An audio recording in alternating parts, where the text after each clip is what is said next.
What a game on Thursday night. If you missed it, let me tell you, the Houston Texans defense put on a clinic against the Buffalo Bills. They weren't just playing, they were living in the Bills' backfield for the entire 60 minutes, pulling off a massive 23-19 victory.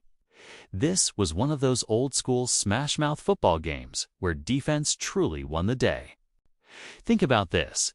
Late in the game, the Texans faced a critical 4th and 2. What did they do? Did they go for it to try and ice the game? Nope, they punted. They literally gave the ball back to Josh Allen and the Bills' high-powered offense, putting all their faith in their defense to get one more stop. It was a gutsy call, a statement of pure confidence, and boy did it pay off. The defense came through, sealing the win with a huge stop that shut the door on any comeback attempt. Now, let's talk about Josh Allen. We all know him as the guy who usually delivers the hits, right? He's a physical quarterback who loves to run, scramble, and fight for every yard, especially near the goal line. But not last night. Last night, he was the one taking the hits. He was harassed, hurried, and knocked down all game long. The Texans' pass rush was relentless. In fact, this was only the 3rd time in Allen's entire career that he finished a game with 0 touchdowns and multiple turnovers. That statistic alone tells you everything you need to know about how dominant Houston's defense was. They sacked him 8 times. 8. That ties the worst single-game sack total of his career. It was a brutal night for the Bills' franchise quarterback. The Texans' defensive line, led by guys who were just playing out of their minds, seemed to break through on almost every single snap. You could see the frustration on Allen's face. He never had a moment to get comfortable, to set his feet, or to go through his progressions. It was constant pressure from the first quarter to the final whistle. After the game, Bills head coach Sean McDermott didn't try to spin it or make excuses. He was straight up about the problem. He said, and I'm quoting here, "They had 12 hits on Josh, 8 sacks. That's not a healthy formula." He's absolutely right. It's not a formula for winning games. And just as importantly, it's not a formula for keeping your star quarterback healthy for a full season. You can't let your most valuable asset take that kind of beating week in and week out. McDermott went on to explain the snowball effect of the pressure. He pointed out how the Bills would get into these long 2nd down situations, which then turned into nearly impossible 3rd and longs. And that's when the Texans would really pin their ears back and come after Allen. The hits just kept piling up in those obvious passing situations. The coach was clear. This kind of performance from the offensive line simply cannot continue if they want to be a serious contender.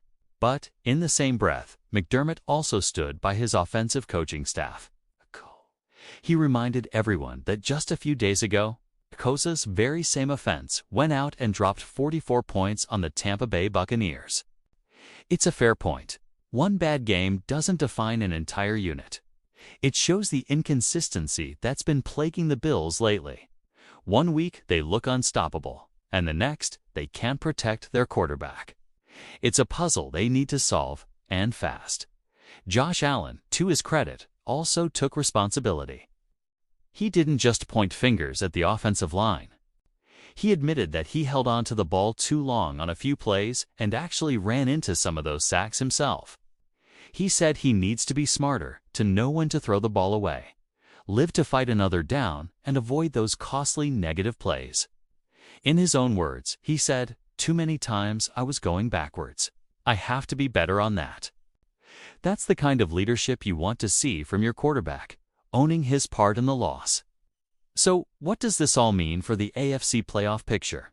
Well, it just got a whole lot more interesting. With this loss, the Buffalo Bills dropped to 7-4 on the season. Their path to catching the New England Patriots for the AFC East title just got significantly steeper. The Patriots have a bit more breathing room at the top of the division now. The only silver lining for Bills fans is that their team is still in the playoff hunt. As of right now, they're holding on to the number 6 seed in the AFC. But here's the thing. That race is incredibly tight. There are a bunch of teams clustered together with similar records, all fighting for those last couple of wildcard spots.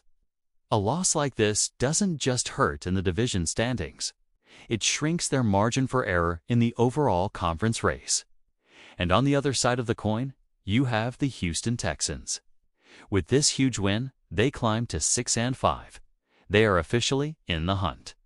After a rocky start to their season, they are now right in the thick of that AFC wildcard scramble. This win wasn't just an upset. It was a statement that they are a tough, physical team that nobody is going to want to play down the stretch. Their defense looks legitimately scary. So the AFC playoff race is heating up, and every single week is going to feel like a postseason game for these teams on the bubble. The pressure is on for Buffalo to bounce back and protect their quarterback, while the Texans are riding a wave of momentum, looking to crash the playoff party. We'll be keeping a close eye on both of these teams and the entire AFC landscape as we head into the final stretch of the season. Make sure you're subscribed so you don't miss any of our updates. Thanks for watching, and we'll see you next time.